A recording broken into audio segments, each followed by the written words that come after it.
Lynn DeNeve, on DeNeve Enterprises. We do trucking here in Victor, Iowa.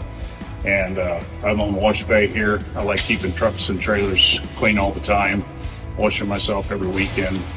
And I've used T&T for 6 or 8 years probably. I use that and some other stuff, trying to get the best product out that I can get to keep things clean. And John brought out a new product today called ProFoam. And we foamed the whole truck, front to back, everything on it. And the biggest trouble I had before was with the T&T was it would tarnish polished aluminum.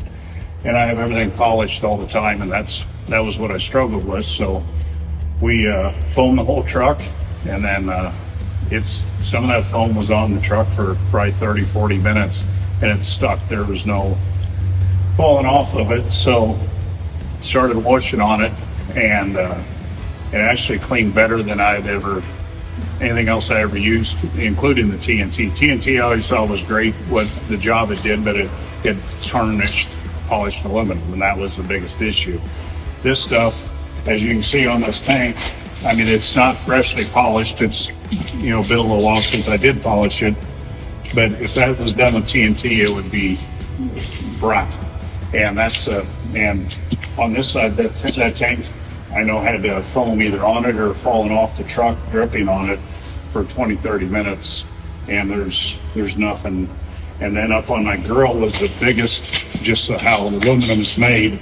And the grill was always took the most abuse from the previous product. And when you was done washing, that thing would just be terribly brown, tarnished. I just have to polish it out of it, but that was the biggest problem. As you can see, there's no tarnish on there at all. So that was quite impressive.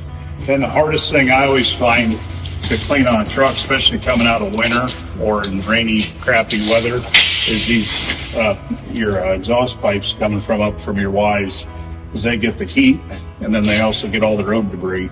And a lot of times I have to use like degreaser. I'll spray degreaser on them before I wash it, let it sit on there. And we didn't touch with anything but the ProFoam. And the foam stuck on the truck for some of it for 40 minutes before it got rinsed off, and it just stayed on there. And you can tell it gets wet, so every wet truck always looks perfectly clean and shiny. That's why a lot of people come out of the Blue Beacon, take a picture of it, then 20 miles down the road, they hate the wash they had. So that aside, if you know what you're doing when you wash, you can rub your hands on this and you can tell there's nothing left on it.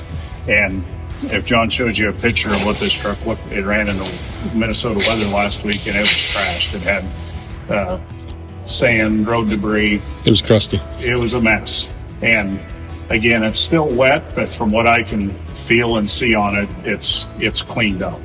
So, because I'm always one that, touchless only goes so far. And a lot of times you have to take a microfiber and scrub it, and that's fine.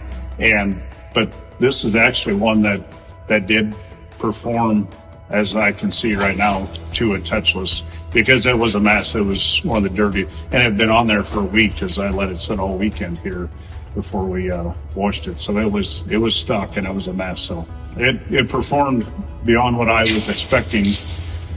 And you normally scrub T&T Cleaner when you put it on, or use it as not always, but sometimes you have to. But would you have scrubbed this with T&T today, the way as dirty as it was? If I wanted it spotless, I probably would have, because I just know that to get things clean, very rarely can you get touch-free wash. I mean, everybody sells it. Right. It's very hard to end up. This truck's ceramic coated. It's always clean, but it was crusty and a mess. At that point, I would have probably scrubbed it. And I use microfiber. I don't use a brush. But, if it's just a rainy week or a normal week, I can get by with, without scrub. But as messy as it was, I probably would have scrubbed it just to get that extra clean out of it. So. Yeah, we feel like this is probably a little bit better as far as the brushless cleaner goes. I mean, it cleans as well or better than T&T from what we see. I would agree. And like I said, there's too many people out there selling no-touch foam, and very, very little of it is actually no-touch. And T&T worked fine. It did a great job cleaning. It just tarnished my aluminum. And that's what was the struggle.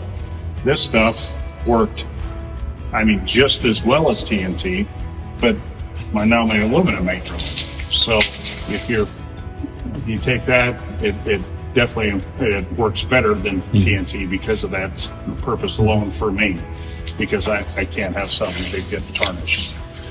Well, what kind of advantage though is like being able to foam the whole truck and not having to go back and forth? And well, like if you used T&T before, you only foam part of the truck, and you're switching, you foam it, put the high pressure wand on, and then you turn your heat back on, and then you wash it and rinse it. Then you go do another part of the truck. Then they're switching back to your foamer. You're turning the heat off, but then your line is full of hot water, and you don't want hot water when you're foaming. And there's just a lot of back and forth. This, we just foam the whole truck, top to bottom, and then we rinsed it. And foam stuck to the thing. I mean, from start to finish, you know, like some of this truck had foam on it for 40 minutes. Yeah. It stuck to it. So being able to just do it as a one-shot deal of foam the whole thing, then rinse the whole thing, made a big difference.